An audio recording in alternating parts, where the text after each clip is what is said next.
Magandang araw, Pilipinas. Ito po ang Iparas kay Paras. Ako po si Eli Saludar. Kasama natin si Sek Jing Paras. Sek, magandang araw sir. Magandang araw, paring Eli. Magandang araw sa inyo lahat, mga kababayan. At of course, tumaas na ang ating dollars, exchange rates with the Philippine pesos. Nasa 61.70 na yata. So, talagang mahirapan pa tayo, lalo ng mga kababayan natin na nagdidepende sa mga bilihin na inaangkat pa sa ibang bansa, no? Paring Eli?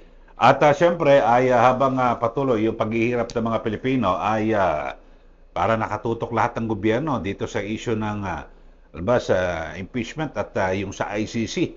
At siyempre yung nangyari ho dyan po sa Senado ay pinag-uusapan ngayon dahil may binabanggit si Senate President Alan Peter Cayetano na hanggat nandyan siya ay hindi matitibag yung Senado at sabi naman ni NBA Director Melvin Matibag wala raw siya planong tibagin. Pero dito pag-usapan natin kasi dapat talagang matitibag yan dahil yung apelyido niya ay matibag eh. Pero dito, Sec Jing, ay masyadong magulo no yung statement mismo sa gobyerno kasi si Pangulong Marcos ang nagsabi wala raw utos na arestuhin pero bakit nandun ang NBI? Oo nga, may sinabi si Marcos. Pakinggan mo na siguro natin yung kanyang statement. Bigla na lang in the midst of all this trouble, all these conflicts, bigla na lang sumabat itong bangag na Pangulo. Ito, pakinggan natin yung sinasabi nito. Ako'y nais magbigay ng isang statement tungkol sa mga pangyayari sa Senado ngayong gabing ito. Noong 2 oras kalahati ko na minomonitor ang sitwasyon. At nung una kong nabalitaan na naputukan, ay ang una kong tinawagan ay si Sec. John Vic Remulla ng DILG. At tinanong ko, magpa-report ka sa mga pulis na nandun na kung may nangyari, kung meron silang ginawa. At tapos ang sunod na tawag ko naman ay sa NBI. At tinanong ko sa mga NBI at kay Director Matibag, kayo ba ay pumasok sa Senado? Sabi niya, wala kang instruction. Ang sabi sa akin, wala kang instruction, sir. Kaya ba't namin gagawin yun? Kaya masasabi ko sa ating mga kababayan, yung nakikita po ninyo na naka-uniforme sa loob, sa mga sa news, ang mga naka-uniforme doon, dalawang klase. Yung PNP, police, na naka-duty sa Senado. Nandoon sila para bantayan ng Senado, para mag-crowd control, para mag-secure ang Senado. Yung isa pang may hawak na naka-uniforme ay yung Marines, may Marine Detachment na nandun talaga sa Senado, tiga dun sila. Ang trabaho din nila is secure ang Senado at magbigay ng yung nakikita ninyong honor guard. Yan lang ang sundalo o pulis na nasa loob, tiga doon ang nandun. Yung isa pang nakita ninyong grupo na kasibilyan at may hawak ng mga mahaba, mga usayon, yun naman sa Sergeant at Arms ng Senado. So lahat ng nakikita ninyong naka-uniforme o naka-armado ay nandun, ay tiga doon. Nandun sila talaga, doon sila nagjo-duty.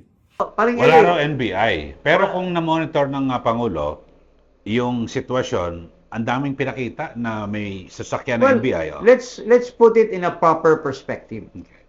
Because I accuse this bangag na Pangulo na sinungaling. Napakasinungaling mo, Marcos. Unang-una, sinasabi mo na wala kang instruction na hulihin si Bato de la Rosa, Senator Bato. Pero let's put it in a proper perspective. Noong Monday pa lang, Monday pa lang, pumunta na yung NBI. Doon, di ba? Pinayagan ni Soto, kaya nga nagkahabulan dahil talagang ang NBI sinama pa nila si Trillanes na wala namang otoridad. Unang-una, private person, gusto lang pumapel, sinama pa ng NBI at mayroon pang violation ng NBI, pare. Binigyan ng kopya. You know, a warrant of arrest in possession of an arresting officer is a, document under the custody of an authorized person. Pag pinasa mo yan, may mga privacy issues na dyan. Ha? Kasi So, may hindi mo violation doon. hindi mo dapat ibubulat-lat yung tungkol sa isang Pilipino or isang arrested person. Pero pinabulat-lat niya, pinakita ni Trillanes sa media, that's an act of defiance of the anti-privacy law. Pangalawa, the next day, nandoon pa rin ang NBI. Nandoon pa rin kasi talagang kunyari, sinurround nila yung GSIS building. Sinisecure daw. Nagsabwatan sila nitong di ba, alleged kawatan na Wick Biloson. Diniscuss na natin yan dito na ang daming na dekwat na allegedly na pera yan sa GSIS. He's under investigation, di ba, paring Eli? So, natural, kailangan niya makipagsabwatan to make it appear para maging maprotektahan ng NBI for their presence in the vicinity. So, ito, balik natin doon sa sinasabi ni Marcos, pare. Sinasabi niya, wala siyang inauthorize. Hindi niya inauthorize ang NBI. But, paano nangyari na yung NBI pumunta doon sa Lunes at hinuli si Bato? So, kung hindi niya inauthorize, sino palang nag-utos kay Matibag doon? Pwede bang ang DOJ? Ang DOJ, alter ego ng Pangulo, di ba? So, paring Eli, ano masasabi mo dito sa ano? So, medyo, malabo yung mga pahayag at sabi. At bukod doon, yung lumabas kasi yung issue na hindi naglabas ng TRO ang Supreme Court, pero ang desisyon ng Supreme Court, pinagko-comment ng Malacanang at si Senator Bato. So, walang ang TRO, pero walang desisyon na hindi papansinin yung petition, emotion. Yeah, the TRO, ano yan borderline yan Because a prayer for the temporary restraining order is somewhat something that you have to prove that that's the only remedy left. Kaya mag-issue ng restraining order ang isang korte. Pero tingin ng korte, hindi naman necessary at the moment na mag-issue sila ng temporary restraining order. Dahil ang issue naman pwedeng aksyonan ng Supreme Court through a decision that they will come up with as soon as all the parties have submitted their memorandum and ito po ay i-evaluate ng Korte Suprema. So, the non-issuance of a TRO is that a violation of due process. It is the act of hearing their petitions na ma-resolve yung issue involved dito. So, yun po ang ano diyan. Because sooner or later, well, binigyan ng 72 hours yung isang partido. Yung isa namang partido, binigyan ng 72 hours pag natanggap nila yung submission ng isang partido. Then another 72 hours for the if ever there's a reply or a rejoinder.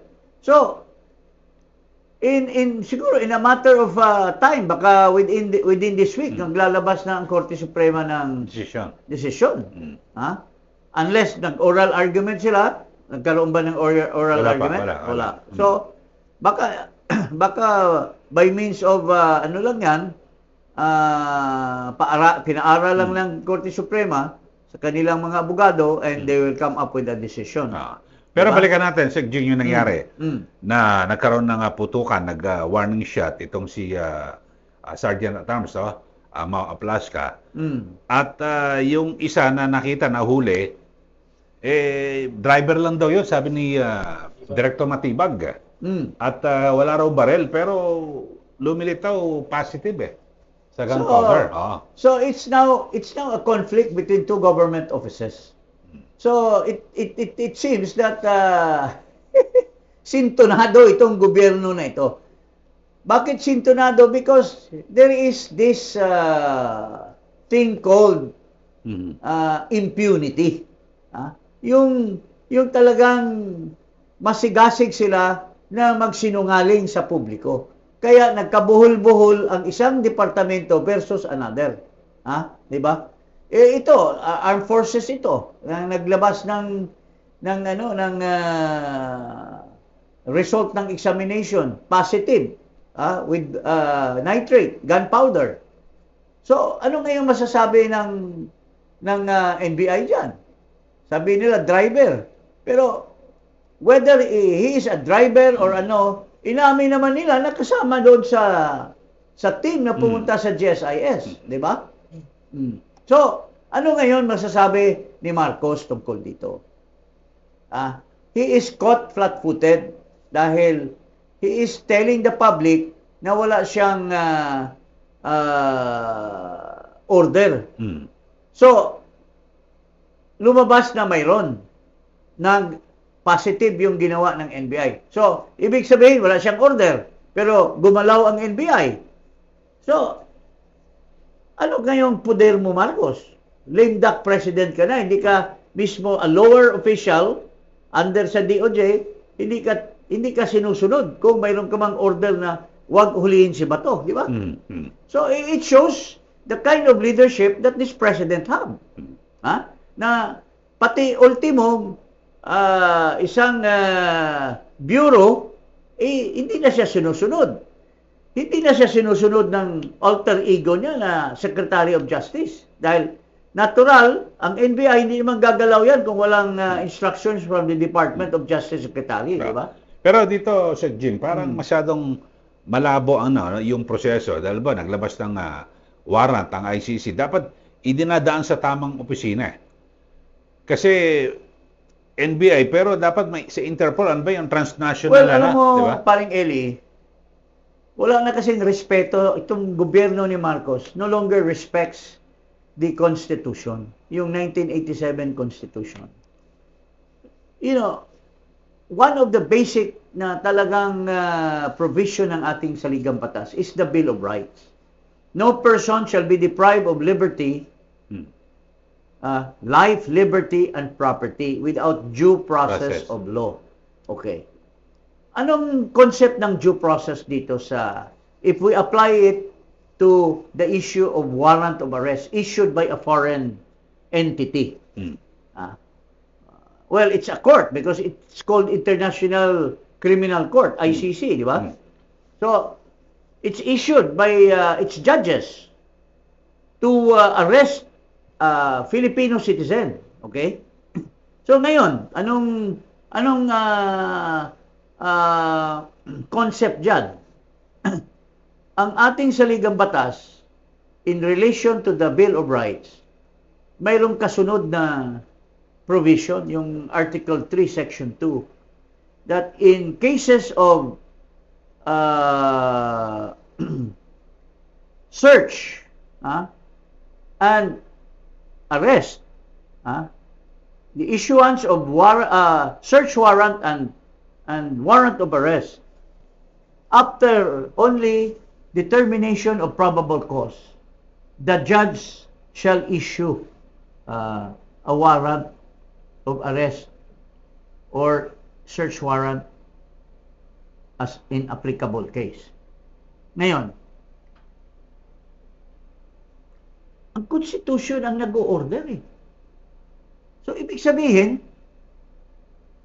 kailangan dadaan sa judge. Only the judge, Philippine judge, shall be the one that should issue. Now, mayroong warrant of arrest galing sa ICC. Hindi yan valid kung hindi dadaan sa court. Nasa batas din yan. Ha?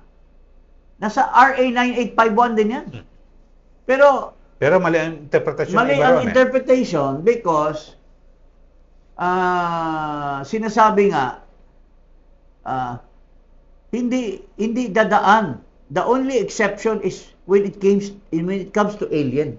Pagka alien, huhulihin mo, hindi na dadaan sa korte because mayroong power ang anong pangalan nito, ang Bureau of Immigration to deport them, to catch them and deport them.